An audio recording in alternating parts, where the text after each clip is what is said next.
En de keizer, dat is Pieter Scholtes, samen met keizerin Annemarie Scholtes. En Pieter is ook nog de bondsvoorzitter van de Bondsrepubliek in de Schuttersbond.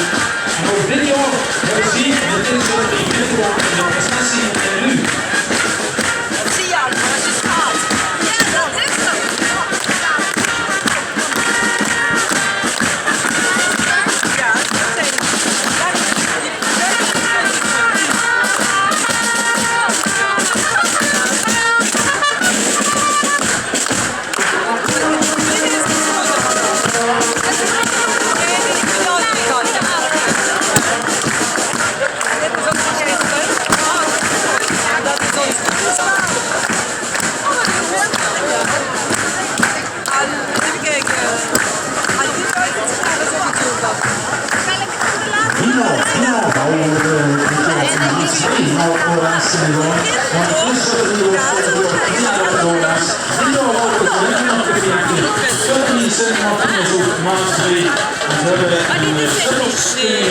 Dat is